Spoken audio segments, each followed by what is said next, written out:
Daily soap की खबरें बताने के लिए बहुत से न्यूज चैनल हैं कि कहां पर किसने किसको ठोक दिया, कहां पर किसने किसको मार दिया, कहां पर कितनी पैसों की चोरी हो गई या फिर शेयर बाजार कितना ऊपर गया, कितना नीचे गया। ये सब खबरें बताने के लिए बहुत से न्यूज चैनल हैं और ऐसी खबरें बताने में मुझे मजा भी नहीं आता कि मैं आऊं, बैठ जाऊं, चुपचाप खबर पढ़ दूं कि आज फलाना जगह पर फलाना चीज हुई। उसमें मुझे मजा भी नहीं आता।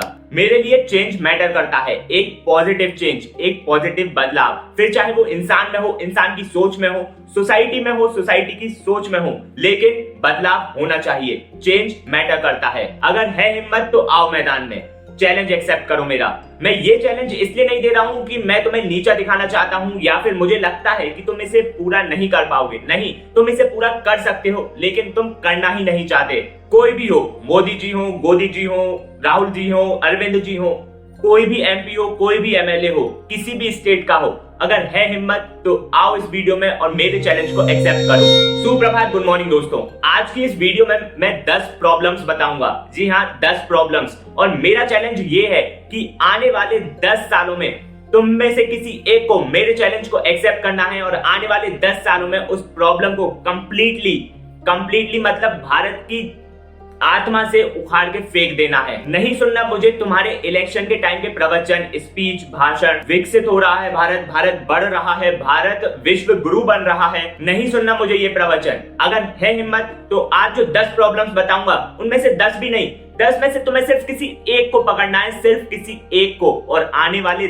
10 सालों में, आज की तारीख से लेकर अगले 10 सालों में उस प्रॉब्लम को भारत की आत्मा से खींचकर, उखाड़कर, फेंक कर बताना है। अब तुम ऐसा क्यों करोगे? तुम्हें ऐसा करने पर क्या मिलेगा? देखो, मैं यहाँ कुछ गिफ्ट नहीं देने वाला हूँ, लेकिन मेरी नजरों में इंडियन पॉलिटिक्स के लिए, इंडियन गवर्नमेंट के लिए इज्जत है, लेकिन वो इज्जत और बढ़ जाएगी। और सिर्फ मेरी नजरों में ही नहीं, तुम आसपास सराउंडिंग को और पब्लिक को भी हक से बता पाओगे कि तुमने पिछले 10 सालों में इस प्रॉब्लम को जड़ से उखाड़कर फेंका है भारत से।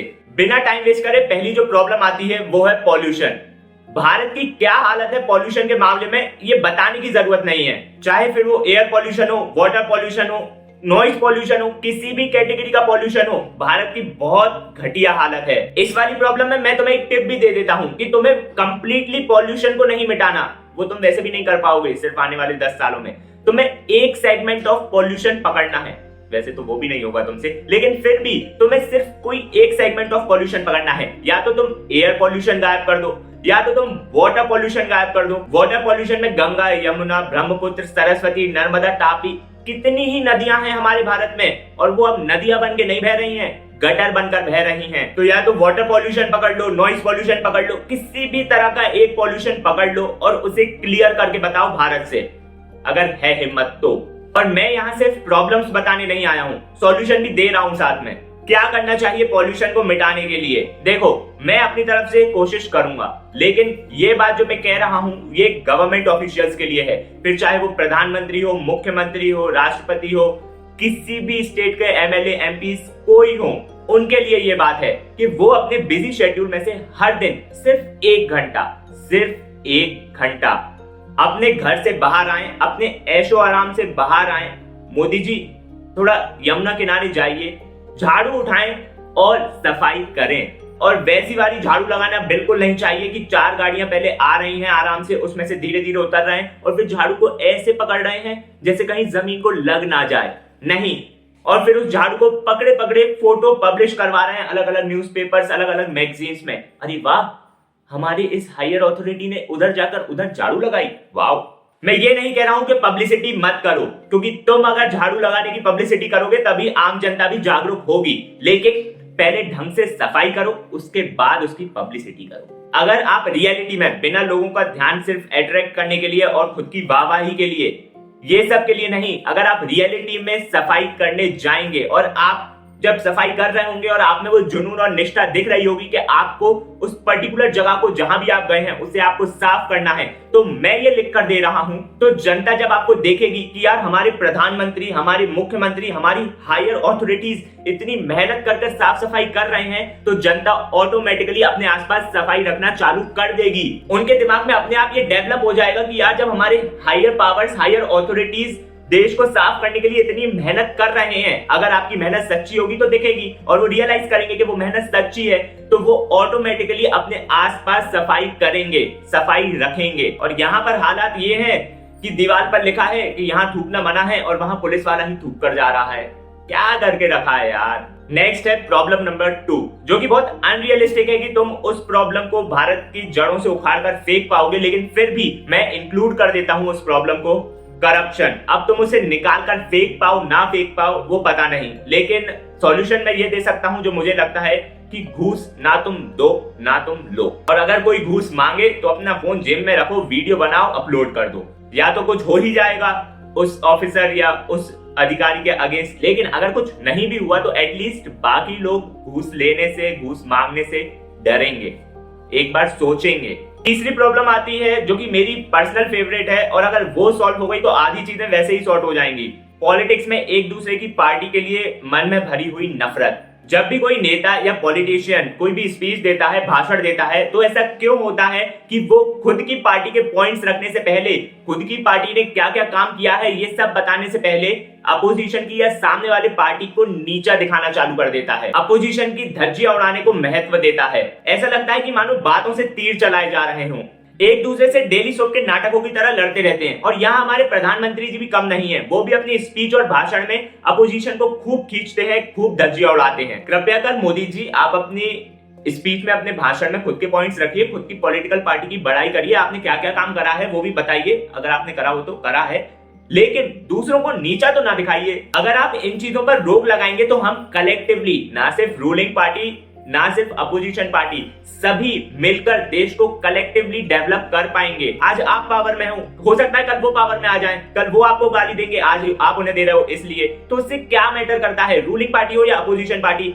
मेन पॉइंट तो देश को डेवलप करना है ना। रूलिंग पार्टी बनकर कर लो, अपोजिशन पार्टी बनकर कर लो। मैं ये नहीं कह रहा हूं कि क्रिटिसाइज करना गलत है, क्योंकि आप जब सामने वाले के माइनस पॉइंट्स बताओगे तो डेवलपमेंट और बेटर तरीके से हो पाएगा।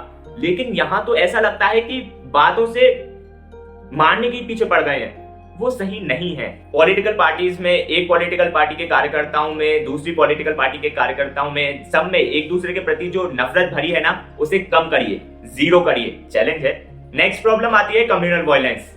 धर्म, जाति, रंग, भेद, भाषा, इन सभी के आधार पर भारत के किसी ना किसी कोने में हर एक दो दिन में कोई ना कोई झुंड एक दूसरे से भिड़ जाते हैं। बड़ी प्रॉब्लम है। तो मैं लोगों से सिर्फ यही कहना चाहता हूं कि ऐसा ना करो, और जो भी ये चैलेंज एक्सेप्ट करेंगे, जो भी सोचेंगे इन प्रॉब्लम्स को एलिमिनेट करने का, उन्हें यही सॉल्यूशन दे सकता हूं जितना मुझे लगता है। आप बेटर जानते हैं, आप बेटर तरीके से सॉल्यूशन ढूंढ पाएंगे, लेकिन मेरे हिसाब से यही सॉल्यूशन हो सकता है कि आप जब भी कोई भाषण दें, कोई भी स्पीच दें, तो उसमें मेनली किसी एक के फेवर में होकर चीजें ना बोला करें। आप इस देश के लीडर्स हैं, आप जो बोलेंगे जनता वो सुनती है, उसे रिफ्लेक्ट करती है। अगर आप अपनी चीजों में बोलते समय बीच बीच में भाईचारे की भावनाएं फैलाएंगे तो जनता उसे रिफ्लेक्ट करेगी। आप हमारी गवर्नमेंट के चेहरे हो, फिर चाहे वो प्रधानमंत्री हो, मुख्यमंत्री हो, कोई भी एमपी हो, कोई भी एमएलए हो, आप हमारे लीडर्स हैं। आप जो भी बोलेंगे, कहीं भी कोई भी भाषण देते समय, किसी भी इंटरव्यू में, आप जिस भी तरीके से अपने थॉट्स को रिफ्लेक्ट करेंगे, चाहे अब वो पर्टिकुलरली किसी एक धर्म के फेवर में हो या फिर वो सभी धर्म के फेवर में हो, उन्हें जनता रिफ्लेक्ट करेगी, सुनेगी, और सुनती है। जनता आपको यकीन करती है, आपको फॉलो करती है। तो आपसे भी ये उम्मीद है कि आप जो बोल रहे हैं उसमें आप भाईचारे की, शांति की, यही सब बातें फैलाएं, जिससे एक प्रॉपर स्टेबल शांति वाला वातावरण हमारे देश में क्रिएट हो सके। पांचवा, इंफ्रास्ट्रक्चर। बहुत बड़ी प्रॉब्लम है ये भारत में, क्योंकि मुझे ऐसा लगता है कि अगर आपने आने वाले 10 सालों में इस पर्टिकुलर प्रॉब्लम पे अपना फोकस जमाया, इसको सॉल्व करना चाहा, एकदम जड़ से मिटाना चाहा, तो ये एक प्रॉब्लम सॉल्व हो सकती है। बाकी भी हो सकती है, लेकिन ये ज्यादा इजीली हो सकती है। बस जरूरत है तो आपके ध्यान की, आपके समय की। सरकार के पास पैसा तो है। भारत को अच्छे इंफ्रास्ट्रक्चर की जरूरत है, तो बस एक्सेप्ट करो ये चैलेंज और सुधार दो इंफ्रास्ट्रक्चर भारत का, निकाल फेंको इस प्रॉब्लम को भारत से। छठा प्रॉब्लम आता है रेप, वायलेंस, वुमेन्स और मेंस के अगेंस्ट, स्पेशली वुमेन्स के अगेंस्ट हमारे भारत में। इसका सॉल्यूशन मेरे हिसाब से एजुकेशन। मुझे इस सेगमेंट में ज्यादा नहीं पता, लेकिन जितना मैं जानता हूं आप बेस्ट सॉल्यूशन निकाल के ला सकते हैं और अप्लाई कर सकते हैं। लेकिन मेरे हिसाब से इस प्रॉब्लम का एक ही सॉल्यूशन है कि लोगों को एजुकेट किया जाए, उन्हें बताया जाए, और किताबी नॉलेज वाला एजुकेट नहीं, उन्हें बताया जाए that we should respect women. ये प्रॉब्लम भारत में बहुत ज्यादा हद तक है, इसलिए इस प्रॉब्लम पे मैं चाहता हूं कि आप फोकस करें। आप इस प्रॉब्लम को, मेरी ये रिक्वेस्ट है कि इस प्रॉब्लम पे आप ध्यान दें और इसे आने वाले 10 सालों में कंप्लीटली एलिमिनेट करें। इसको तो करें ही, बाकी रोड, इंफ्रास्ट्रक्चर, नदी नाले वो साफ होंगे, लेकिन इस प्रॉब्लम को आपको खत्म करना पड़ेगा। भारतीय न्याय प्रणाली, पता है इंडियन जुडिशरी ना किसी भी पर्टिकुलर केस को सॉल्व करने में ना बहुत बहुत ज्यादा समय लेती है। उनके भी सही पॉइंट्स हैं, उनका भी कहना है कि वो हर चीज को, हर पक्ष को कंप्लीटली एनालाइज करती है, हर डाटा, हर प्रूफ को कंप्लीटली देखती है, क्या सही है क्या गलत है, सब कुछ जांचने परखने के बाद डिसाइड करती है। तो इस प्रोसेस में उन्हें टाइम लगता है, लेकिन फिर भी ये प्रोसेस बहुत बहुत बहुत ज्यादा लंबी है, क्योंकि न्याय, जस्टिस भी अगर एक समय के बाद मिलता है ना, एक टाइम लिमिट क्रॉस होने के बाद, तो फिर उसका भी कुछ मतलब नहीं रह जाता। तो ये जो जुडिशरी का केस सॉल्विंग टाइम है ना, इसे मिनिमाइज करिए। कुछ ऐसे रूल्स लाने चाहिए, कुछ ऐसे चेंजेस लाने चाहिए जिससे न्याय मिलने में, जस्टिस मिलने में ज्यादा समय ना लगा करे, कम समय लगा करे। और यहाँ पे तो एक एक केस को सॉल्व होने में 5-5, 10-10, 15-15 साल लग जाते हैं। जो इंसान उम्मीद में बैठा रहता है कि उसे एक दिन जस्टिस मिलेगा, उसकी उम्मीद चूर बिखर के, जल कर, राख होकर हवा में मिट जाती है। उसके बाद उसे पता चलता है कि अरे मेरा तो कोई केस चल रहा था। और ऐसे हजारों, नहीं लाखों, नहीं करोड़ों केसेस पड़े हुए हैं इंडियन कोर्ट्स के पास सॉल्व करने के लिए। क्या है ये? क्या हमारे पास अच्छी वर्कफोर्स नहीं है? क्या हमारे पास अच्छे इन्वेस्टिगेशन डिपार्टमेंट्स नहीं है? क्या हमारे पास अच्छे जजेस नहीं है? क्या हमारे पास अच्छे वकील नहीं है जो अपनी समझदारी का, अपने स्किल्स का यूज कर जल्द से जल्द हर एक पर्टिकुलर केस सॉल्व कर पाए? सब कुछ है हमारे पास, बट फिर भी टाइम वेस्ट करना अच्छा लगता है। क्यों? तो कुछ ऐसे रूल्स, कुछ चेंजेस लाइए जिससे ये जो टाइम पीरियड है पर्टिकुलर किसी भी केस का सॉल्व होने का, वो मिनिमाइज हो सके और जस्टिस, न्याय जल्द से जल्द मिल सके। एट्थ प्रॉब्लम जो कि सामने से देखोगे तो रियलाइज नहीं होगी, लेकिन अगर थोड़ा सोचोगे पॉज लेकर, तो तुम्हें पता चलेगा कि आने वाले समय में ये प्रॉब्लम बहुत बड़ी होने वाली है। देखो, किसका आईक्यू ज्यादा है, किसका आईक्यू कम है, वो वाला समय ना अब जा चुका है। अब समय आ गया है ईक्यू का, मतलब इमोशनल क्वेश्चन। आप अपने इमोशन को कितने अच्छे तरीके से बैलेंस कर पाते हैं, वो मैटर करता है। आप अपने इमोशंस को कितने अच्छे से एक्सप्रेस कर पाते हैं, अपने आसपास के वातावरण को कितना पॉजिटिव रख पाते हैं, अपने रिलेशंस को कितना हेल्दी रख पाते हैं, वो मैटर करता है। आप खुश हैं या नहीं, ये मैटर करता है। सोशल मीडिया का टाइम है, लोगों में पेशेंस खत्म हो गया है, लोगों में पता नहीं एक अनरियलिस्टिक, अपने ही अंदर एक ईगो डेवलप हो गया है जो कि उनकी मेंटल पीस की वाट लगा रहा है। तो कुछ ऐसे रूल्स लाने चाहिए जिससे लोग अपने इमोशंस मेंटेन करना सीखें, अपने रिलेशंस को मेंटेन करना सीखें, और ये जो डाइवोर्स वगैरह के केसेस हैं, वो जो इतने बढ़ चढ़ के अब सामने आ रहे हैं, वो मिनिमाइज किए जा सकें। और मेरे हिसाब से इसके सॉल्यूशन यही हो सकते हैं कि लोगों को सोशल मीडिया से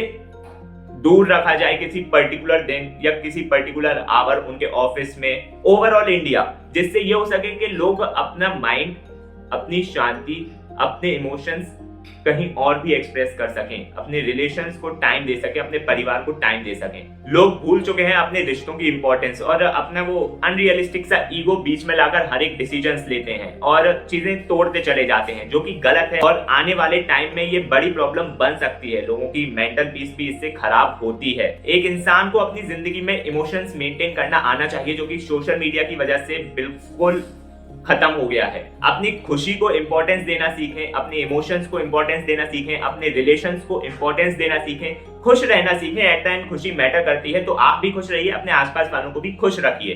देखो, अब 9th और 10th टॉपिक है हेल्थ एंड एजुकेशन। ये मैंने इसलिए इंक्लूड किया है क्योंकि ये कोई ऐसी चीज नहीं है कि इसको पकड़ लो और इसको कंप्लीटली इंप्रूव कर पाओगे, नहीं। ये एक ऐसे सेगमेंट्स हैं जिनमें डेवलपमेंट एंडलेस है। अगर आप 1 to 100 जा रहे हैं तो जो पैरामीटर है वो 100 से 200 पे अपने आप शिफ्ट हो जाएगा, फिर आपको 100 से 200 जाना पड़ेगा, फिर वो 200 से 300 हो जाएगा। तो ये चलता रहेगा। जितना ज्यादा हेल्थ सेक्टर डेवलप होगा, जितने ज्यादा लोग स्वस्थ रहेंगे देश में, उतना ज्यादा लोग देश के डेवलपमेंट के लिए कंट्रीब्यूट कर पाएंगे और देश डेवलप हो पाएगा। जितने ज्यादा लोग समझदार होंगे, एजुकेटेड होंगे, उतना वो अपनी स्किल्स को यूज कर पाएंगे देश को डेवलप करने के लिए। तो ये दोनों सेगमेंट्स में टाइम के साथ डेवलपमेंट जरूरी है और वो होता है और अच्छे से होना चाहिए।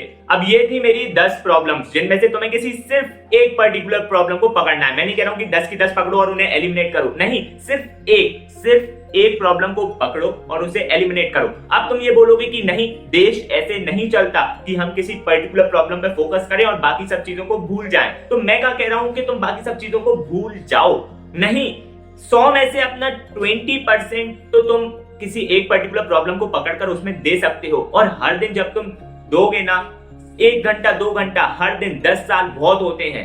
हर दिन जब 10 साल तक तुम एक प्रॉब्लम को सॉल्व करने के पीछे भागोगे और बाकी का समय बाकी की चीजों को भी दोगे, तो ऑटोमेटिकली वो प्रॉब्लम सॉल्व हो जाएगी। ऑब्वियसली अगर मैं प्राइम मिनिस्टर होता तो मैं यही करता। मैं मानता हूं कि प्राइम मिनिस्टर होना हलवा तो नहीं है, एक देश को चलाना आसान काम नहीं है, लेकिन मेरा जो भी शेड्यूल होता उसमें से 1 घंटा तो बचता ना मेरे लिए। 1 घंटा हर दिन मैं वो 1 घंटा इन 10 प्रॉब्लम में से किसी एक प्रॉब्लम को पकड़कर उसे सॉल्व करने में देता। और वो प्रॉब्लम क्या, आने वाले 10 सालों में अगर मैं हर दिन 1 घंटा देता ना, तो उस प्रॉब्लम के पापा दादा सब मिट जाते इस देश से। और जब तक मैं उस प्रॉब्लम को उखाड़ कर फेंक नहीं देता, भारत की आत्मा से निकाल कर उखाड़ कर ऐसे छू नहीं कर देता ना, तब तक मैं सांस नहीं लेता। और जैसे ही वो एक प्रॉब्लम सॉल्व हो जाती, मैं दूसरी प्रॉब्लम को पकड़ लेता। देश को चलाना बहुत समझदारों का काम है, ये मैं मानता हूं, लेकिन आधा 1 घंटा तो बचता होगा ना, वही आधा 1 घंटा इन चीजों में दे दो। लेट्स सी क्या होता है आने वाले 10 सालों में। और ऐसी और जानकारी के लिए बने रहिए, साथ में बनेंगे होशियार।